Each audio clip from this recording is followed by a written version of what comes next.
Sa hotel inaresto ang isang lalaking pinagnakawan daw ang pamilyang itinuring na raw siyang anak. Nakatutok si Bea Pinlac. Exclusive. Naglalakad ang 37 anyos na lalaking ito sa Mabini Street, Caloocan, Linggo ng umaga. Kapansin-pansin ang mga bag na bitbit niya. Ang mga laman pala nito, mga tinangay niyang gamit sa bahay ng pamilyang tinuring na raw siyang anak ayon sa pulisya. According po dun sa complainant, yung suspect na yan ay kanila nang inaruga simula pa pagkabata. Inako na nila parang tunay na anak.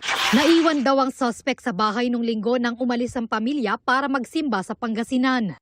Nanggaling sila sa Manawag, na unang umuwi yung anak nila. Doon nga nakita nung panganay na anak na pinasok yung sira yung bintana nila. At pagpasok sa kwarto, doon nakita nila na nakatiwangwang lahat ng gamit. Persahan binuksan yung bolt at doon nga nakuha yung mga alahas nila.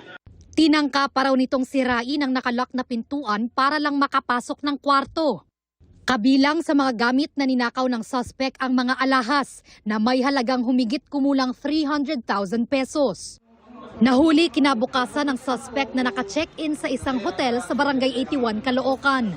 Nung nalaman nila through Google account na naka-check-in sa isang hotel, parang ang sabi sa amin nung suspect ay nagpamassage lang daw siya. Actually, suot niya yung kwintas at yung bracelet nung may-ari ng mga alahas. Na-recover din sa kanya yung mga iba pang assorted na jewelries. Pero ang ibang alahas na tinangay ng suspect, nasangla na raw nito. Ayun, lahat yan, positive.